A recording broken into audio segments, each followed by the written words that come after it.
का सोच रही है। वहीं अगर बात करें रोल्स एंड मिशन की, तो पैरा एसएफ का रोल है covert and strategic missions deep behind the enemy lines, जैसे कि surgical strikes, long range recon, hostage rescue, foreign soil operations and etcetera.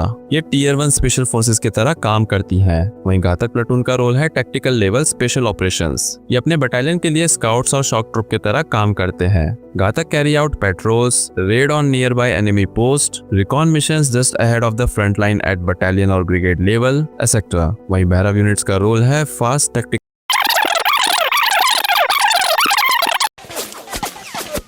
आप देख रहे हैं अल्फा डिफेंस हिंदी में आपका स्वागत है। आज के इस वीडियो में हम लोग बात करने वाले हैं भैरव के बारे में। करगिल विजय दिवस की स्पीच के दौरान जनरल द्विवेदी ने बताया था कि वो रुद्रा को अप्रूव कर चुके हैं और भैरव को भी अप्रूव कर चुके हैं। रुद्रा को लेकर हम लोगों ने एक डिटेल वीडियो ऑलरेडी किया हुआ है और उस वीडियो का लिंक मैं ऊपर आई बटन में डाल दूंगा। लेकिन अगर भैरव की बात की जाए तो ये भी एक बहुत बड़ा डेवलपमेंट है और मेन स्ट्रीम मीडिया में इसके बारे में किसी भी तरीके की कॉन्वर्सेशन फिलहाल नहीं हो रही है। आइए इस वीडियो के दौरान हम लोग समझने की कोशिश करेंगे कि भैरव है क्या, इसकी कॉम्पोजिशन क्या होगी, इसको किस वजह से बनाया जा रहा है, इसका मेन टास्क क्या होगा और ये घातक से कैसे डिफरेंट होगी। Bhairav basically quick response light commando battalion होगी जिसका काम होगा रैपिड रेस्पॉन्स। अगर चीजों को ओवर सिंप्लीफाई किया जाए तो इनका मेन काम होगा एलओसी या एलएसी को क्रॉस करके एनिमी टेरिटरी में जाना, क्विक रेस्पॉन्स देना और वापस आ जाना। प्रैक्टिकली ये बटालियन आपकी बॉर्डर रेस्पॉन्स टीम होगी जो रेड्स में स्पेशलाइज्ड होगी। बॉर्डर रेड्स ऑफन होती हैं, लेकिन अब इसको फॉर्मल कर दिया जाएगा और आने वाले समय में ये एक नया नॉर्मल बन जाएगा। अब अगर कॉम्पोजिशन की बात की जाए तो यहाँ पर कहा जा रहा है बटालियन, यानी कि एक भैरव बटालियन के अंदर 800 सोल्जर्स हो सकते हैं। हालांकि यहाँ पर आइडिया है कि ये एक निम्बल फोर्स रहेगी जिसका काम होगा एनिमी को चौंकाना, यानी कि जैसा कि हम लोग पहले ही बातचीत कर चुके हैं कि ये बॉर्डर के ऊपर एक्शन करेगी और रेड्स इनका मेन काम होगा। अब क्वेश्चन निकल कर आ रहा है कि अगर भारत की नई स्पेशल फोर्सेस का नाम भैरव होगा तो ये पैरा एसएफ से कैसे डिफरेंट है। इसके अलावा हर एक इन्फेंट्री बटालियन के अंदर खुद की घातक प्लाटून होती है, उससे ये कैसे डिफरेंट है। भारतीय थल सेना की इन्फेंट्री बटालियंस की अगर कॉम्पोजिशन की बात की जाए तो इनमें आमतौर पर 4 कंपनीज होती हैं, अल्फा, ब्रावो, चार्ली, डेल्टा। इसके अलावा हेडक्वार्टर अलग है जहां पर intelligence, signal, medical, logistics, mortar, assault और एमएमजी के सेक्शंस होते हैं और फिर जो एडमिनिस्ट्रेटिव सेटअप है वो अलग है। ऐसे में जो 4 राइफल कंपनीज हैं उनमें से 3 राइफल्स कैरी करती हैं और 1 आरसी और गन्स कैरी करती हैं।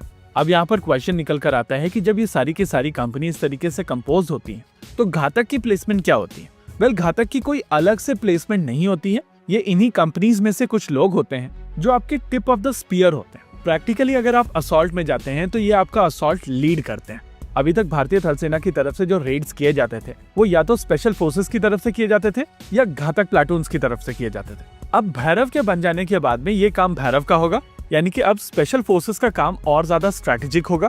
वहीं पर घातक उन कैपेबिलिटीज के ऊपर फोकस कर सकते हैं जिनके लिए एग्जैक्टली उनको बनाया गया था। कई लोग भैरव को पाकिस्तान की बॉर्डर एक्शन टीम यानी कि बैट के साथ में कंपेयर कर रहे हैं, लेकिन आपको समझना पड़ेगा कि बैट एक फॉर्मल स्ट्रक्चर नहीं है। बैट एक एडहॉक हाइब्रिड टीम है जिसमें पाकिस्तान आर्मी के स्पेशल फोर्सेस एसएसजी और टेररिस्ट ग्रुप लश्कर ए तौयबा या जैश ए मोहम्मद के टेररिस्ट होते हैं। ये लोग आमतौर पर एम्बुशेस करते हैं, बॉर्डर रेड्स करते हैं, इन्फिल्ट्रेशन की कोशिश करते हैं और जब तक इनके पास में स्नाइपर रेंज का एडवांटेज था तब तक ये लोग स्नाइपर अटैक्स भी करते थे। बैट की तुलना में भैरव एक ज्यादा बेहतर फोर्स होगी क्योंकि एक हाईली ट्रेन्ड स्पेशल फोर्स होगी जिसका काम होगा रेड्स।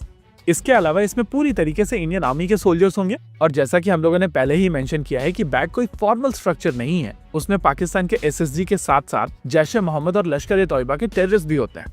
ओवरऑल यहाँ पर कहा जा सकता है कि आने वाले समय में भारतीय सेना की तरफ से अगर कोई सर्जिकल स्ट्राइक करने की आवश्यकता पड़ेगी तो भैरव द्वारा की जाएगी और इस तरीके के रेड्स एक कॉमन प्रोसीजर बन जाएंगे जो हर एक मिस एडवेंचर के साथ में लिंक्ड होंगे। यानी कि अगर पाकिस्तान की तरफ से कोई कोशिश भी की जाती है तो वहां पर पनिशमेंट जरूर आएगी और भैरव ही वो पनिशमेंट लेकर आएगा। वैसे फिलहाल इसको लेकर केवल डिक्लेरेशन आई है और जैसे जैसे चीजें और ज्यादा फॉर्मल होंगी हम लोगों को इसके बारे में और ज्यादा बेहतर जानकारी मिलेगी। फिलहाल के लिए यहाँ पर केवल इतना कहा जा सकता है कि एक काफी निम्बल फोर्स बनाई जा रही है जो क्विकली रेस्पॉन्ड करेगी। हाई स्पीड इसके ऑपरेशंस होंगे, इनकी तरफ से क्विक इंकर्शंस किए जाएंगे, मिशन एग्जीक्यूट करने के बाद में बहुत जल्दी एक्सफिल्ट्रेट किया जाएगा और भारत पाकिस्तान के कॉन्टेक्स्ट में इनके ऑपरेशंस आपको काफी फ्रीक्वेंटली देखने मिलेंगे। फिलहाल के लिए इस वीडियो में रखते हैं केवल इतना ही। वीडियो को अंत तक देखने के लिए धन्यवाद। देखते रहिए अल्फा डिफेंस। जय हिंद।